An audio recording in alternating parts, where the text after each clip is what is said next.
have you lived up to your parents' dreams and expectations? Were you under pressure to be or do a certain thing, and did you do it? 0207 862 2222 is the number. Do give us a ring. Now, you were saying that your parents were a kind of model of achievement and hard work. I know your mother and father both very, very hardworking, and love as well. So did you feel as if there was an awful lot of living up to do? Well, I put a lot of living up to my parents, and actually other people do. I don't know whether you feel this as obviously having an incredibly successful mother, but other people are constantly aware of how you measure up. Like, I was at an event for Childline, and one of the compares came down to specifically say to me, gosh, you've got big shoes to fill. But it was lucky because I was wearing her shoes. So I said, actually, I'm wearing them, so we're the same size.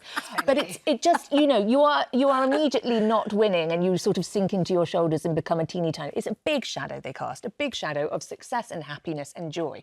But what I say, as I said before, they modelled was how to live life. And that is what they expect from us, or my father would do if he was still with us, is to be happy. They really do. They want us to be happy. I mean, my mother, Jewish mother, is really proud of my brother because he's a doctor. But so I slightly failed by trying to be a reporter. But, you know, that's all any of us want for our kids, isn't it? Just to be healthy and happy. Well, I think so, except it isn't, unfortunately. There are lots of parents who want children to be a certain thing. And I know my parents just looked askance and disapprovingly at me the whole time. And I read English at Cambridge, and I married the nice doctor that my grandma chose. And I lived around the corner and had these two pretty little girls who were served up at all times for their delectation. And none of it was good enough. They wanted me to be a kind of very serious intellectual type, writing, I think, very academic books. And then with the fact that I was kind of capering about on TV didn't fit the picture at all. And also, I was always too fat. You know, I had a huge weight problem, and they were always horrified. Every time they saw me, which was nearly every day, they expressed fresh horror and disappointment. I could never change how you parented your children, though? Well, I hope so, because I hope that all I really did was just love them and think they were great, whatever they did, is what I'm hoping. That's exactly what it was like. Yeah. I think both my sister and I are very different. She was much more naturally academic than I was originally, and we learned a lot from my mum, and we talked, recently about this idea that maybe both of us fit different parts of her personality. Maybe I'm more of the sort of tell a story, tell a joke side, and my sister's more of the sort of academic, focus till the end side. But actually, I think the reason we're allowed to even say that is because we were allowed to be ourselves.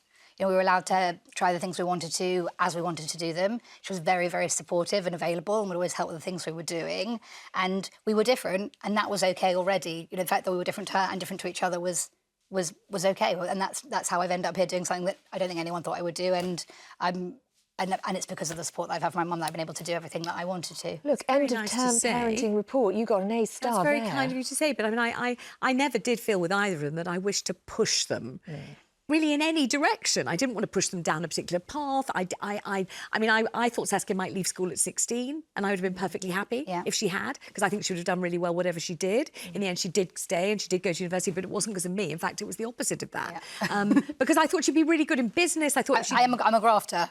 And I wasn't necessarily, I'm dyslexic and I found it very hard at school originally, and then it took me a little bit longer to work out what an essay was meant to be and how you meant to do things. But while I was at school and I was sort of practical and capable, she was right. In theory, I could have done a very good job going straight to work, and I think I would have had a good laugh doing it, made good friends at the office and had a really nice life. And then I would have been streets ahead of my friends in terms of having my own money and my own independence years and years before my friends were. So it definitely wasn't a bad idea. I think in some ways I followed the expectation of all the other children around me rather than the expectation of my mum, which was do the things that you're best at, try your very hardest to do them, and have a good time while you're doing it. And that's exactly what I think you can see the example that she sets, which is if you happen to be good at something like chatting to people and getting on with people, do that and try your best every time you go. Don't turn up late. Don't come dishevelled. Do your best job when you get there. And in doing that, people will see how good you are and let you do what you want to do. And I think that's what I learned. Try your hardest and do your best. And if you find something you're good at, lean into it, because you might get yourself somewhere more exciting as you go. And I'll tell you the one thing I was really not pushing them to do: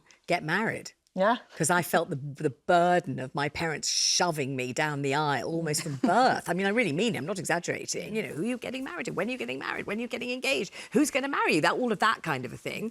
And I just thought, God, if they do, they do. If they don't, they don't. As long as they're happy. I really did not think you must do this and I want you to do that. But let's have a word with Henrietta in County Down. Hi, Henrietta.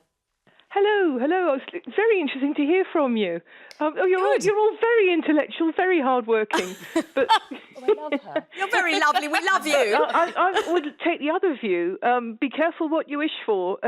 I just felt my parents were sweet. They loved me, but they didn't expect anything of me at all, and I felt crushed. And same at school. I was the big boring girl, just grammar school brain, but boring and dull and a bit slow because of poor eyesight. So I couldn't play the silly team games I was no good at. So the careers master said, "Oh, what do you like?" I said, "Well, I like animals." "Oh, go and work on a farm then." What he meant was just go and clean up after other people's animals. Yeah. And just be careful about not encouraging people to reach out and do things. So you it would took have me liked 10 years more to get out of direction. that. You would have liked more ambition from your parents. You would have liked more of a kind of propelling They were you. supportive, but they were startled, and that's also a bit crushing. I did go to Cambridge and get through the vet course and spent many years Oh, well, there you go. in various different spheres of Doesn't vetting. look as if which they is crushed great. you too hard. Looks as if you did so brilliantly on your own, Henrietta. But it was sort of lonely. Going back to your previous question, Yes. just being treated as a freak for wanting to do it. Look, it's very difficult to get the balance right, isn't it? Her parents obviously were not very worldly and weren't going to push her, and yet she did brilliantly and went to Cambridge and is a vet and of huge success. Let's talk to Natasha in Essex about this. Hi, Natasha. What happened to your kids? Well, my kids, they achieved more than I expected to, for them to achieve. Yes, they had a lot of, I'm a single parent. I brought up my children alone. Yeah. It was very, very hard. I lost a child, my third child, when I was 9 months pregnant. My marriage collapsed. He wasn't a good man. And then I decided to bring them up completely by myself, no contact with the father, a lot of mental health issues when they were young, but we persevered and we got through it. Nowadays, my eldest is a psychologist for the NHS, and she works very well. Her clients adore her.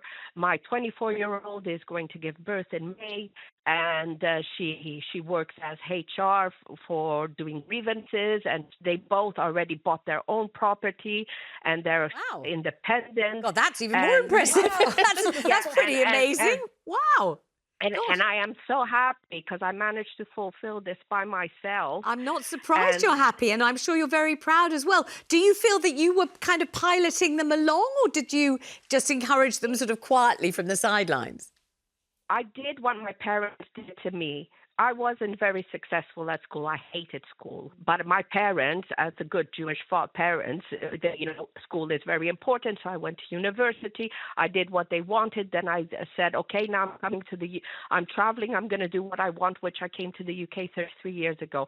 I was working as an interpreter. I did all sorts of jobs. And then I landed a job at the Sorbonne, at the École Normale Supérieure, and I ended up getting a knighthood from Mazel tov to you. You've done incredibly well. A huge mazel tov, a big kiss and a big hug. Well done. Thank you so much. I just want to ask you, Rebecca, do you think your mum Esther is watching us now? Well, she's very proud of me, even though I achieved mediocrity. So don't be ridiculous. Don't be ridiculous. I know she's very, very proud of you. But do you think she's well enough to watch this today? I hope so. I think really hope so, because Esther, I haven't seen you, and I've wanted to see you so much, and I still would love to come and see you if you felt like it. And I just want to send you just all the love in the world and all the admiration and